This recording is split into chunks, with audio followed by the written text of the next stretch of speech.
नमस्कार, मैं हूं दीपांजलि मोइत्रा। द कश्मीर फाइल्स की वजह से कॉमेडियन कपिल शर्मा इन दिनों सुर्खियों का हिस्सा बने हुए हैं। सोशल मीडिया पर कपिल शर्मा का लगातार बहिष्कार हो रहा है। द कश्मीर फाइल्स के डायरेक्टर विवेक अग्निहोत्री ने कपिल शर्मा और उनके शो पर आरोप लगाया था कि उनकी फिल्म की टीम को शो में बुलाया नहीं गया था, जिसके बाद से सोशल मीडिया पर कपिल शर्मा के बहिष्कार करने की अपील होना शुरू हो गई। कपिल को भी लोग खरी खोटी सुनाने लगे थे, जिसके बाद कपिल शर्मा ने इस पर अपनी सफाई पेश करते हुए कहा था कि ये सच नहीं है। एक तरफ की बातें सुनकर किसी बात पर विश्वास नहीं करना चाहिए। कपिल की सफाई के बाद भी लोगों का गुस्सा कम नहीं हुआ। लोगों ने कपिल के शो को भी बॉयकॉट करने की मांग कर दी। अब इस मामले पर फिल्म के एक्टर अनुपम खेर ने सच बता दिया है, जिसके बाद कपिल शर्मा ने चैन की सांस ली।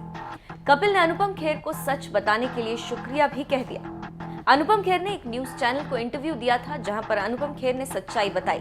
जब अनुपम खेर से एंकर ने पूछा कि कपिल शर्मा शो एक कॉमेडी शो है, इसमें इतना गहरा मुद्दा डिस्कस किया जा सकता है, इस पर अनुपम खेर ने सच्चाई बताते हुए कहा कि मुझे कहना होगा कि कपिल की तरफ से मेरे पास फोन आया था। मैंने अपने मैनेजर से कहा कि ये फिल्म बहुत सीरियस है, इसके लिए मैं शो में नहीं जा सकता।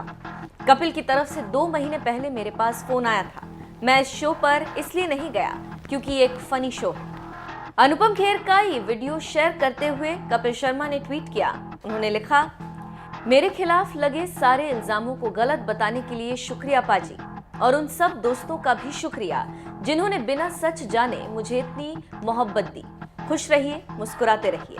आपको बता दें, विवेक अग्निहोत्री को उनके एक फैन ने कहा था कि उन्हें द कश्मीर फाइल्स को प्रमोट करने के लिए द कपिल शर्मा शो में जाना चाहिए। तब विवेक ने कहा था कि शो में उन्हें आने के लिए मना कर दिया गया, जिसके बाद से ही ये विवाद इस कदर बढ़ गया कि शांत होने का नाम ही नहीं ले रहा।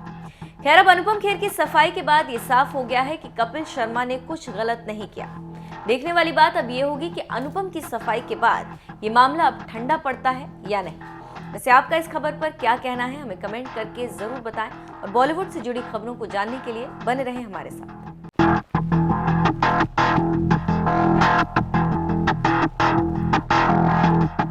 रंजन अग्निहोत्री साहब, ladies and gentlemen, welcome sir.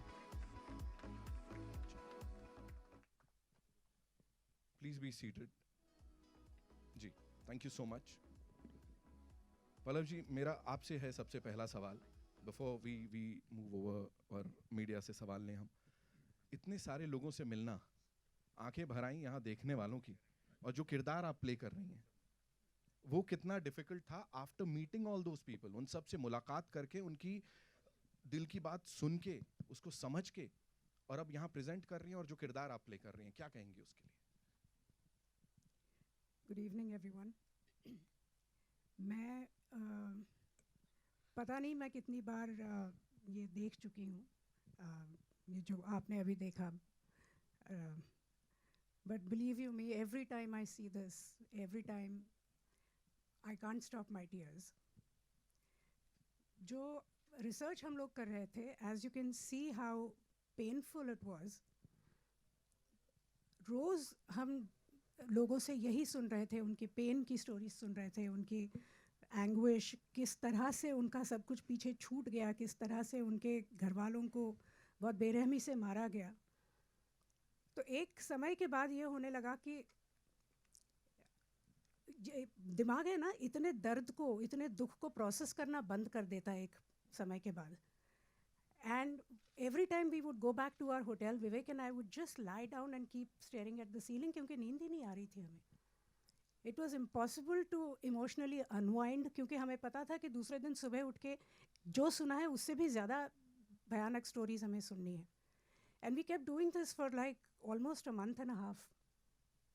And after that, when I came back, I said it was impossible. At a point came when I told Vivek, मैं जा रही हूँ वापस. I cannot take this pain anymore. And it wasn't just the pain, it was also the guilt. You know, somewhere as an Indian, कि ये कहानियाँ हम तक पहुँची नहीं, ये जो कुछ भी हुआ कश्मीर में हम तक पहुँचा नहीं, एंड हम इतना भारत की बात करते रहते हैं और हमने कुछ किया नहीं, हमारे अपने ही लोगों के लिए नहीं किया। सो ये एक गिल्ट भी बहुत ज़बरदस्त था। और उसके बाद जब ये स्क्रिप्ट लिखी विवेक ने, and when I realised I am going to play Radhika Menon, मेरे दिमाग में मैंने उसको बहुत बड़ा बना लिया था पहले, विलन को, क्योंकि इतना सारा मैंने सुना था. तो एक I would just like to tell you one very small incident. Vivek ने मुझे एक बार, हम लोग ज़ेन की बात कर रहे थे, तो ही had explained it to me very well. When I didn't know Zen, rivers were rivers, trees were trees, mountains were mountains. When I began to understand Zen, rivers were not rivers, mountains were not mountains, and trees were not trees. And when I finally understood Zen, rivers were rivers, trees were trees, and mountains were mountains. So that's exactly what had happened with me also, कि मैंने पहले तो, अगर मेरे पास कोई ये भूमिका शायद लेके आता, कोई और डायरेक्टर ले आता, I probably would have played it absolutely the same way, थोड़ा अपना थॉट डाल के उसमें. ये टूर जब हमारा हुआ, रिसर्च टूर, उसके बाद I said no, the villain has to be like really big. और सारा रिसर्च होने के बाद जो स्क्रिप्ट फॉर्म में जब हमारे सामने आया, so then I realized no, what Radhika Menon has to be. And I'm so glad that I got an opportunity to play this, because I know exactly how big the villain is for the Kashmiri Pandits after having listened to their stories. Thank you.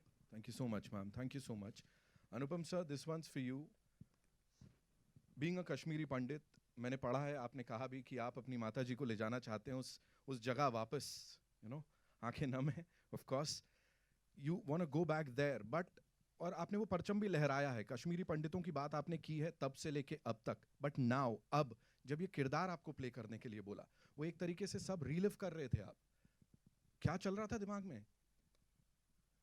बहुत मुश्किल होता है उस किरदार को play करना जो आपने महसूस किया हो, बिकॉज महसूस करना जो है, when you are performing that as an actor, सिर्फ महसूस करना काफ़ी नहीं होता है, बिकॉज आपको एक फ़िल्म के दायरे में एक्टिंग करनी है. तो इस फिल्म के दो पहलू हैं, as an actor and as a person. तो जहाँ तक पर्सन की बात है, आप कितना भी महसूस कर लो, अगर वो एक्टर अच्छा नहीं है तो वो पर्दे पर उस दर्द को, उस तकलीफ़ को नहीं ला सकता है. महसूस तो हम सब लोग करते हैं, हम सब लोग दुख महसूस करते हैं, हम तकलीफ़ महसूस करते हैं, खुशी महसूस करते हैं, हंसते हैं, रोते हैं, but everybody can't act it out. It's a job of an actor to do that. So I want to separate two issues over here. One is that just because I'm a Kashmiri Pandit does not mean that I will be able to portray that pain brilliantly unless I can project what I'm feeling. जब विवेक ने मुझे पता लगा कि वो ये film कर रहे हैं और उन्होंने मुझे ये रोल दिया, सबसे पहली बात जो इन्होंने मुझे बोली कि मैंने कहा इस कैरेक्टर का नाम क्या रखा है, तो इन्होंने कहा पुष्करनाथ. ना, पुष्करनाथ मेरे पिताजी का नाम है, मेरे अपने पिताजी का. तो हम जब देहरादून पहुँचे इसकी शूटिंग करने के लिए, तो मिथुन जी और पुनीत और दर्शन ऑलरेडी शूटिंग कर रहे थे. अलग से एक फिल्म का माहौल ही कुछ अलग था.